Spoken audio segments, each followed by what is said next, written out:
Hi there, Megan Robinson here. Welcome back to the Nightblade Epic podcast. This week, we have 2 reminders and 1 big announcement. First up, if you're enjoying the show, please leave us a review on iTunes. It helps more people find the show, and that helps us out in a big way. Thank you so much to Celtic Penguin and someone whose name I'm not going to even try to pronounce. Seriously, it was 10 consonants and no vowel. There's only so much I can do here. But you both left us 5-star reviews, and that's awesome. Thank you so much. Next up, Emerald City Comic Con is only 3.5 weeks away. Oh my God. And we're going to be there. If you're going to be there too, we'd love to see you. We'll be greeting readers and signing and selling books, so come on by. You can find us at booth number 2222. That's 2222. Okay, last thing. The Nightblade audiobook is now available on Audible and everywhere else audiobooks are sold. Picking up a copy of the audiobook is one of the best ways to support this podcast. And hey, if you've never been on Audible before and you don't have an account, you can sign up for a free trial right now at underrealm.net/audible and get the whole Nightblade audiobook for free. You can listen to the whole rest of the story right now without waiting weeks in between chapters. Just visit underrealm.net/audible and sign up to get your free audiobook. Heck, you could get a different audiobook for free if you really want to. But I mean, come on, get Nightblade. And get it at underrealm.net/audible. Okay, now it's time for today's episode. Today, you're getting chapters 6 and 7 of Nightblade as Lauren wakes up after having escaped her father, only to find out she's been abandoned in the night by the wizard Zane. Enjoy! Nightblade Chapter 6. Lauren waited for nearly an hour before she came to accept that Zane would not return. She spent the time eating more of her rations. She drank from the water skin, careful not to overfill herself, and replenished it from the river. And she poked gingerly at the bruises on her ribs and around her eye, probing their extent. When Zane still had not appeared, she cupped river water in her hands to see her reflection. The skin around her left eye had grown black. She let the water seep through her fingers. All the while, her eyes avoided the empty spot where Zane had slept. At last, she forced herself to rise. He was gone, and he was not coming back. She expected the revelation to come with doubt or fear. Instead, her insides turned to ice, and doubt became resolution. She stowed her water skin in the travel sack and slung it over her shoulder. Then, her hand gliding along her dagger's hilt, she set off west along the river. The Melnar stretched wide beside her, babbling and whispering as it ran the opposite direction of her course. She focused on it to keep her thoughts from Zane, but then it felt as if the river dragged her backwards, so she tried to think of nothing at all. Fortunately, she traveled through a foreign land that lay beautiful in the early morning. She let her eyes roam the rolling terrain and the glow of pink in the eastern sky, focusing her mind upon the land around her. It had few trees compared to the birchwood, affording her excellent visibility in every direction. She walked atop the line of hills between the Melnar and the King's Road, where she could see the dark line of the birchwood on the northern horizon. But soon she realized that, while she remained upon that raised land, others could see her as well. The thought sobered her, and she descended the south side of the hills to walk the riverbank instead. She could not still her mind forever, and at last she thought of her father. He had no doubt returned to the village by now. If the constables too had returned, father would tell them about his fight with Zane and Lauren. The constables would come, and until Lauren was far away, she must remain cautious. Long before midday, Lauren reached the road's great turn south. It swung left and crossed the river by means of a great stone bridge that robbed her of breath. The stones stood at least 5 paces high from the surface of the water, and they were shaped like river willows given form by human hands, grown from the earth's roots. Just beneath the bridge itself, they joined in great arches that supported the King's Road, curving across the top of the river's swells like the path of a thrown rock. The pillars were wet and dark, while the stones of the railing were caked with a white crust. "How could such a thing ever come from human hands?" said Lauren. "How could they build such towers of stone in the deep, deep water?" She realized no one was around to hear, and her cheeks flushed as her hand went to the dagger's hilt. "Well, for lack of anyone better, I shall talk to you then, though I think the wonder of this bridge is lost upon you." The dagger said nothing. "I must give you a name," she muttered, glancing over her shoulder. "But mayhap it can wait until I have more time to think, and I no longer fear the pounding of boots behind me." Lauren expected the bridge to shake like the rickety wood and rope bridges common to the birchwood, but it stayed solid as the road. It unnerved her to walk across the stone and see the water swirl 5 paces below. Immediately she cut off and away from the road. Trees grew plentiful again, and she dipped into the space between their trunks. She kept walking until the ground rose and she could scarcely see the road to the west. Then she struck south, following the road's straight course and keeping it just on the edge of eyesight. In the birchwood, Lauren had often walked beneath trees that stood 20 paces or taller. Here she barely saw a one that reached more than 8. "Though I am grateful for their company, these trees are bare saplings next to the ones from home," she murmured, her finger brushing the dagger. Midday came and went, and the sun began its slow journey back to the earth. Lauren felt a gnawing in her stomach and reached for the travel sack where her meat and bread waited. But just then, she spotted a telltale patch of brown fur beneath a nearby shrub. Quiet as a ghost, she pulled her bow from her back and nocked an arrow. Silent she drew, and silent let fly. The rabbit gave a thin death scream. She dressed it quickly and struck a small fire. The rabbit tasted delicious, so she ate as much as she could, long past the point of enjoyment. Salted meat would last her long if she rationed it carefully, but on an uncertain road, a wise traveler ate sparingly from reserves. She drank carefully, too, taking only a small sip of water. Still limbs brought thoughts of Zane, urgent and unwelcome. Lauren pushed down a sour feeling as the rabbit lost its savor. Soon she stamped out the dying embers of her fire and resumed her trek south. The rest of the day passed without event, but Lauren felt a curious sense of urgency growing. It spurred her legs until she no longer walked but half ran through the woods. She thought she might feel better if she did see the constables, if only to end her aching uncertainty. What if they trailed her in hiding, waiting to see if she would reunite with Zane? She felt eyes boring into her back, and hoped she imagined them. As the sun neared the horizon, she decided that she must rest. If the constables indeed trailed her, she would gain nothing by pushing on through the night. She would only waste precious hours of sleep and dull her senses the next day. With no one to trade night watches, she spent her last hour's walk in search of a hidden place to sleep. She found it at last in a thick oak. The sun's last sliver had vanished only a moment ago. 12 feet from the forest floor, a large black hollow gaped.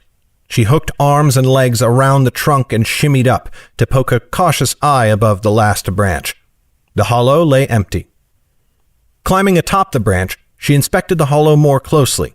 Indeed, it was empty of anything save ants. Lauren could stand ants, especially small ones, such as these, which did not bite.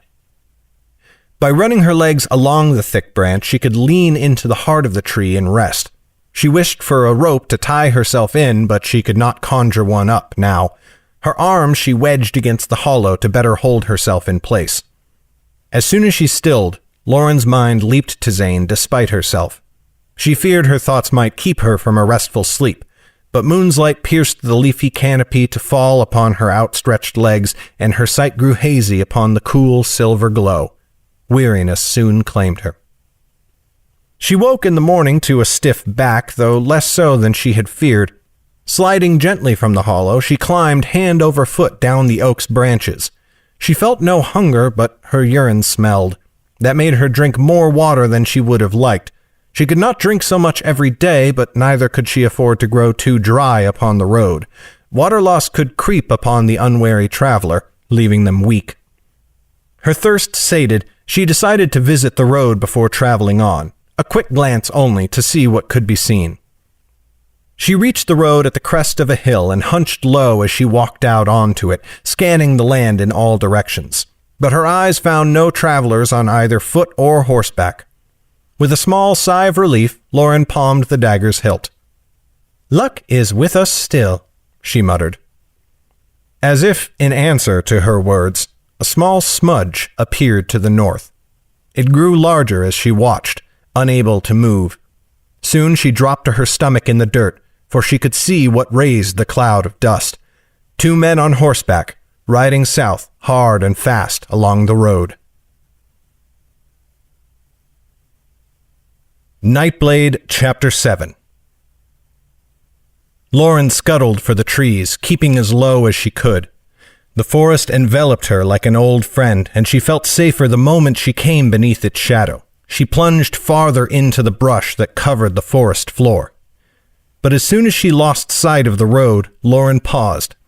She could not be sure the men were constables, though something in her heart said they were. If so, she should keep an eye on them. But how could she ensure they would not spot her?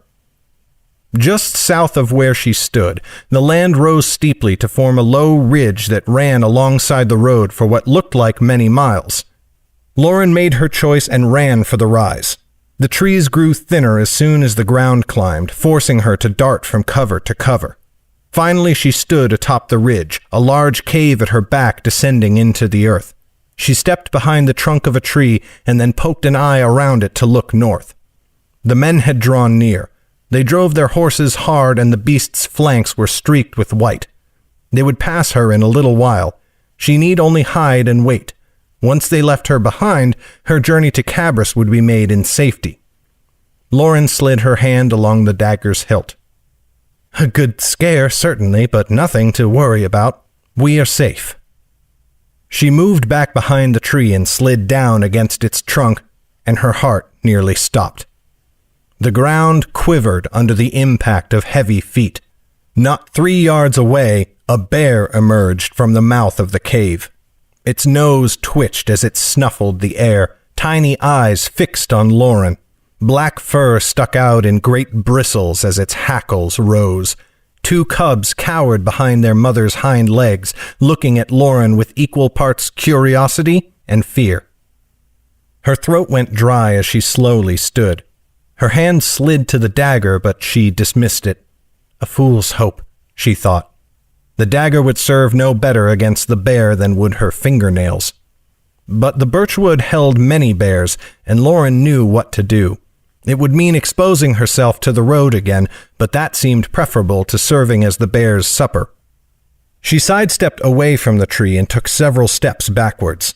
At her movement, the bear hunched down slightly and growled, but it did not advance.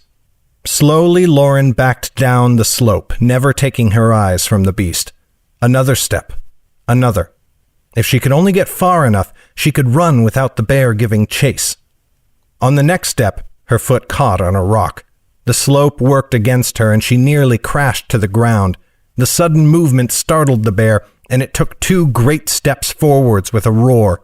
Even at a distance, Lauren could smell the reek of its breath. She risked a glance over her shoulder. The constables had stopped their mounts on the road adjacent to where she stood. As she watched, they spurred their horses into the woods towards her. Mayhap they thought her some chance girl in trouble and did not recognize her from the forest, but they would know as soon as they saw her close. She must leave, and quickly. An idea sprang into her mind.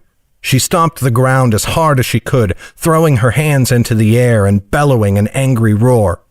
Most bears would have backed away, but this one had cubs. The bear took 2 half steps and then broke into a run. The ground shook, and Lauren's legs tensed in readiness. Just before the bear reached her, Lauren leaped to the side. It could not stop quickly enough, and the loose soil gave way beneath its feet. The bear tumbled and rolled head over paws down the slope. A great plume of dust followed it down. Lauren could take no time to exult in her quick thinking. She ran up the ridge as fast as she could. The cubs fled into the cave in terror, but Lauren paid them no mind. She reached the top of the ridge and plunged down its far side, her feet lent sudden speed by the slope. Just as she passed over the top, she heard loud shouting behind her, joined by a roar. The constables had encountered the bear. Mayhap it would occupy them long enough for Lauren to make good on her escape. She forced herself to slow, though every part of her screamed to go faster. Her quick wits would mean nothing if she fell and broke a leg, or her neck. She picked her way on solid ground and rocks, avoiding any patch of ground that looked like it might slide out from beneath her. But despite her caution, bad luck caught Lauren at last. A rock she had thought was sturdy shifted and tumbled beneath her foot. Lauren went down with a cry. She twisted to land on her front and planted her hands in the turf. It hurt, but she knew the bow on her back would not withstand a tumble. The bow! She could find a high spot in a tree, wait for the constables to approach, and then plant shafts within them before they knew what had happened. As quickly as she thought it, Lauren cast the idea aside. Even if she could shoot with such skill, Nightblade could not murder, especially not constables who were only doing their duty. Her only hope lay in escape, so she pushed off the ground, wincing at the sting in her palms, and kept running. Before long, she heard the thunder of hoofbeats coming down the slope behind her. They had either evaded the bear or killed it. She risked a glance over her shoulder but could not see them through the trees. That was good. Neither could they see her, but she could not outrun them forever. Lauren scanned the forest and saw something that might help, a fallen trunk with a hole beneath it. She dove in, careful not to snap the bow against the entrance. Not a moment too soon. The thundering hooves grew louder, and then they were upon her. But she had hidden in time. She saw a flash of red boiled leather between the trees a few paces away, and the hoofbeats receded. Lauren waited until she could no longer hear the horses, and then she waited longer still. In the sudden silence of the woods, her pulse sounded like rolling thunder. When she felt sure they must be gone, she slid out from beneath the log. A cluster of firethorn stood nearby, unruly but straight as a hedge. It ran south, crosswise to the slope. Lauren ducked behind it and slid along on hands and knees. In silence and shadow she crept, poking her head above the tops of the bushes every few moments to look for the constables. Now that she had a moment to observe, she could see that this side of the ridge ran down to a different, smaller road. This one, too, ran south as far as she could see, though she imagined it had to cut west and join with the main road eventually. She must gamble now. Either the constables would make for this smaller road and follow it, hoping to catch her, or they would climb the ridge and make for the King's Road once again. That seemed the likelier course. They had only seen her, not Zane. They might surmise she had separated from the wizard, and if so, they would return to the main road in hope of catching him. Then Lauren realized that the forest around her had grown too quiet. An arrow sped from between the trees to thunk into a tree beside her. Lauren's body jerked in surprise. She dropped flat and slid beneath the firethorn. The arrow had come from above. Somehow the constables had circled around to her rear. She had underestimated their woodcraft, mayhap for the last time. Why would they try to kill her? They wanted Zane, not her. As if in reply to the thought, she heard Corin's voice. "Stay your hand! Leave her whole!" Byrne, the one with a harsher look, shouted a reply that Lauren could not make out. Crashing footsteps sounded from up the ridge, much higher than she had feared. Mayhap she could yet evade them. Once she passed beneath the firethorn, she rose to flee in a crouching run. Now that she had their measure as woodsmen, she would withhold nothing. She used every trick she had learned from a lifetime in the birchwood. Her thoughts faded to a dull murmur, and instinct took over. Her feet found only the hardest ground, and she twisted and weaved to avoid snapping any branch. She wrapped her cloak tight, letting its brown fade her into the forest. The sounds behind faded away as she pressed on. There was the road, and now she could see a caravan, its wagons sitting in a rough line. People in bright clothing sat clustered in a group at the front. Men in shirts of mail and shining helms stood guard around them. But the back of the caravan lay nearly unattended. Lauren made for the tree line. Many yards of open space stretched between the forest and the wagons, but that could not be helped. If she could make it to one of the wagons unseen... The closest guard turned and walked away, and she seized her chance. She broke from the trees and raced across the rocky ground, as fast as she dared while staying deadly silent. Her cowl flew back and her raven hair streamed in her wake. She expected at any moment to hear a cry of alarm or the sound of drawn steel. None came. Lauren reached the back of the rearmost wagon and slipped down the line to the third from the last.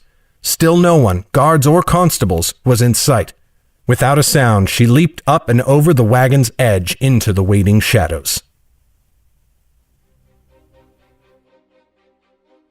This has been a production of Legacy Books, written and narrated by Garrett Robinson. The music in this podcast was created by Will Musser.